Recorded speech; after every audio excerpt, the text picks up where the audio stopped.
ever look at a friend's relationship and just think, why are they staying? Or maybe even harder, you've looked at your own life and had that sinking feeling that you're taking something really, really good for granted. It's one of the most confusing and honestly painful parts of our romantic lives. And today, we're going to break down the science behind why our brains sometimes get it so wrong.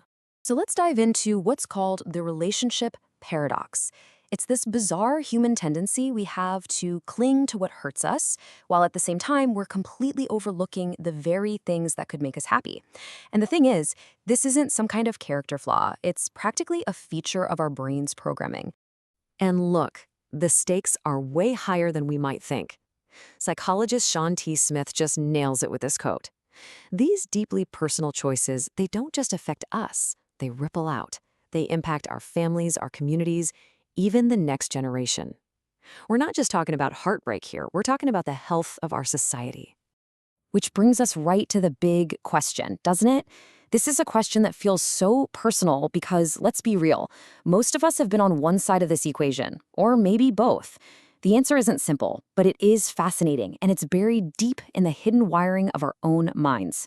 Okay, I want you to think of your brain's approach to relationships like it's a piece of software. And in that software, there are a couple of powerful kind of hidden glitches that completely distort how we figure out what's valuable.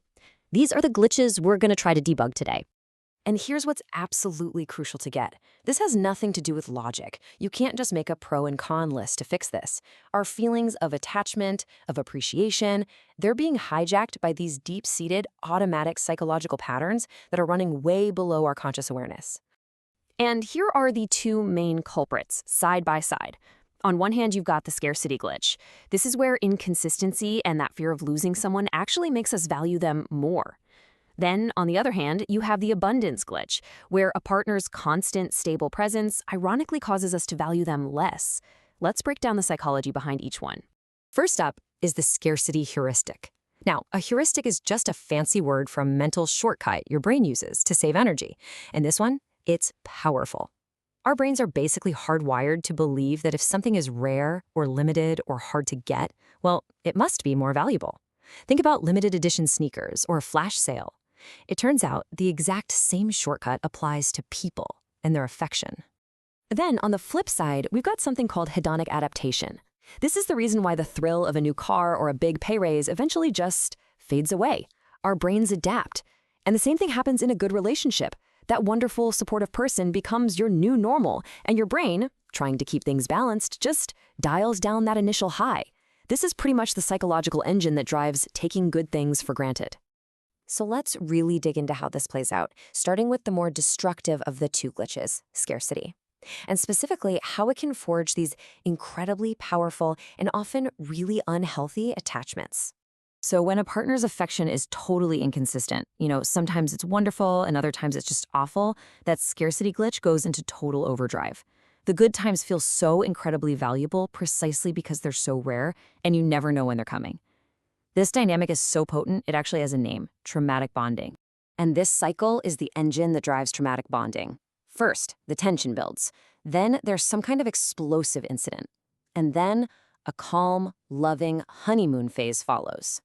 This pattern of intermittent reinforcement is one of the most effective ways known to science to create persistent, hard-to-break behaviors. That unpredictable reward of the honeymoon phase, after all the tension, is what gets the brain hooked, making it desperately chase that feeling again and again. And the power of this bond, it's just staggering. Research from the University of Tennessee actually found that this emotional attachment, the one forged by that scarcity cycle, can literally override our logical survival-based decisions.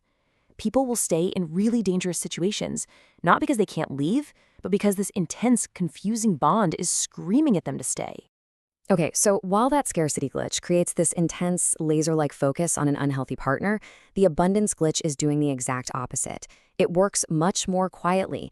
It uses an almost invisible tool to make us completely blind to a healthy relationship. It's not about drama and chaos. It's more like a slow, creeping fog where you start taking something wonderful for granted. And the tool it uses is called selective attention. See, your brain is getting millions of bits of information every single second. To avoid a total system overload, it has to filter out what's predictable and constant. Kind of like how you tune out the hum of the refrigerator.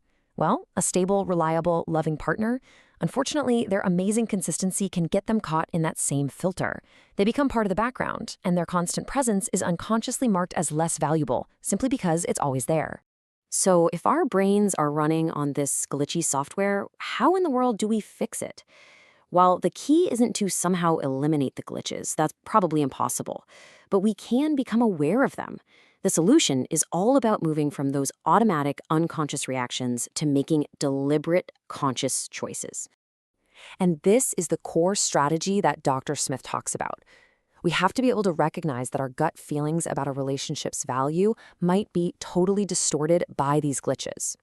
So the solution is to engage our slower, more analytical brain and consciously choose based on a completely different set of rules. So what should we be focusing on instead? The fundamentals, things like character, shared values, personality.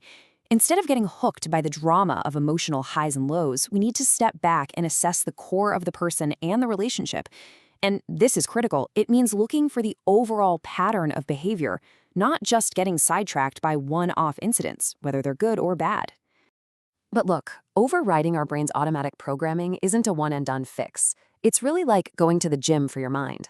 It takes consistent, active effort to retrain your brain to recognize and appreciate the quiet, stable qualities of a healthy partnership over the loud, chaotic signals of an unhealthy one. Thankfully, we have some really powerful evidence-based tools to help with this retraining. Gratitude, for example, is a direct counterattack to that hedonic adaptation. By consciously and regularly thinking about the good things your partner does, you force your brain to pay attention and you stop taking them for granted.